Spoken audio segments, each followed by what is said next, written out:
챕터 3 효과적인 6단계 만독법 1단계 만독할 책을 선정하기.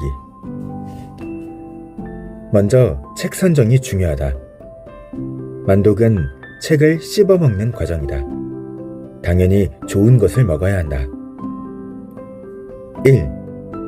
초등학생이라면 어휘력이 풍부한 국내 소설을 읽자.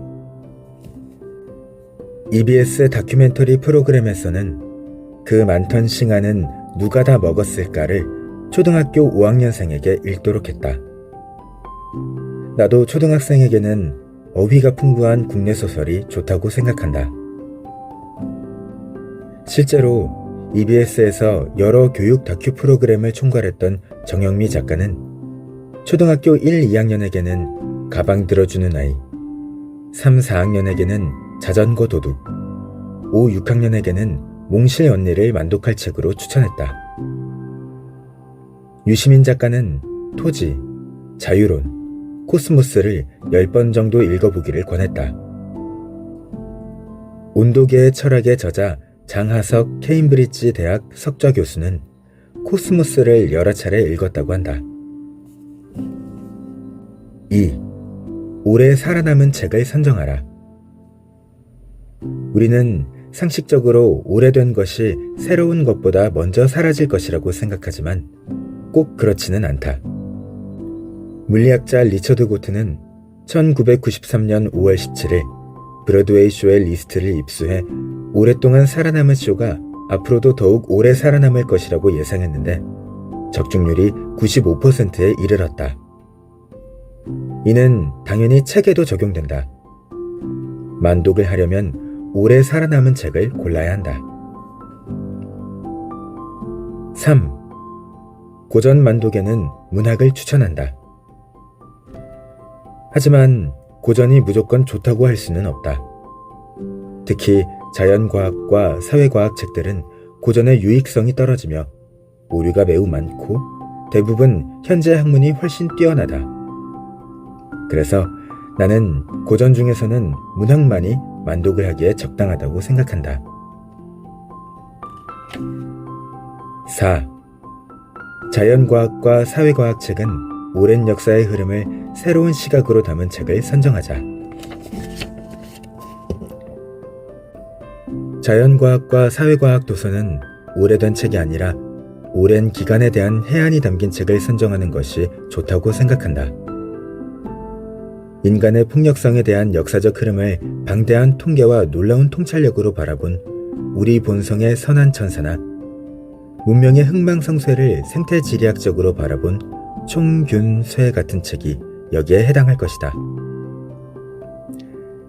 정리하면 고전은 문학, 사회학이나 과학서적은 오랜 역사의 흐름을 새로운 시각으로 정리한 책, 그리고 초등학생 이하는 어휘와 문장 습득에 좋은 국내 소설이 1순위이다. 2단계 반복해서 읽기. 이제 만독할 책을 반복해서 읽는다. 최소 3회 이상 읽으면 책의 내용이 어느 정도 머릿속에 들어올 것이다. 번역서는 원서를 같이 읽어두면 좋다. 나는 영어를 잘하진 못하지만 총균쇠를 원서와 함께 읽었다. 오래 걸렸지만 독해 능력 향상에 큰 도움이 되었다. 3단계 파생 독서하기. 파생 독서를 할 때도 3가지 방법이 있다. 첫째, 내가 선정한 책의 저자가 쓴 책을 모두 읽어보는 것이다. 둘째, 저자가 참고한 도서들을 함께 읽어보는 것이다. 셋째는 만독하는 책과 비슷한 주제의 다른 책들을 보는 것이다.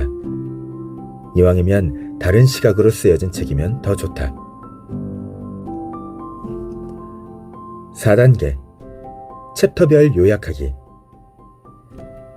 다시 책을 읽으면서 챕터별로 요약하는 것이다. 요약을 하기 위해서는 책의 핵심에 대한 이해가 필요하다. 요약을 하면서 핵심을 파악하는 법을 연습하게 된다. 5단계. 챕터별로 생각 적어보기.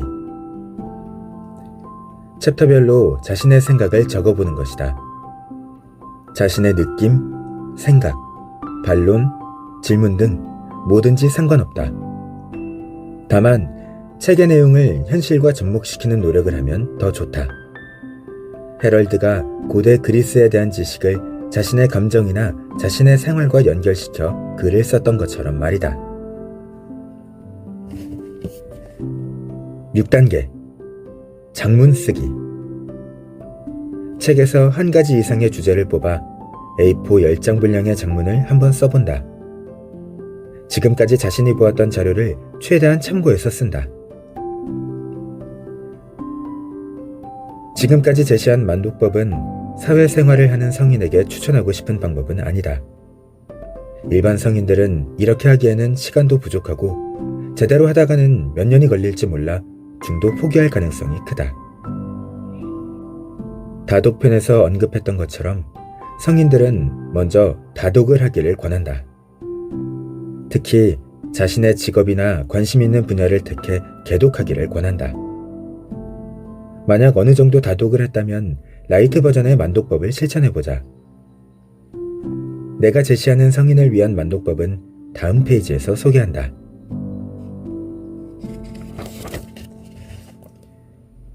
스페셜. 성인들을 위한 빠른 만독법. 1. 프랜시스 베이컨은 어떤 책은 맛보고 어떤 책은 삼키고 어떤 책은 씹어서 소화시켜야 한다 라고 말했다. 만독은 잘근잘근 씹는 행위이다. 그래서 먼저 지금까지 읽었던 책 중에 씹어먹고 싶은 책을 선정한다. 책의 두께는 신경 쓰지 않는다. 2. 그러나 선택한 책을 바로 만독하지 않는다. 다시 한번 읽어보면서 이 책이 과연 만독을 할 만한 책인지 다시 확인한다. 다시 읽으면 역시 이 책이야 싶은 좋은 책이 있는 반면 과거의 감격이 온데간데 없이 사라지는 책도 있다. 평생 갈 친구가 누군지를 살피는 심정으로 책을 다시 읽어본다. 3.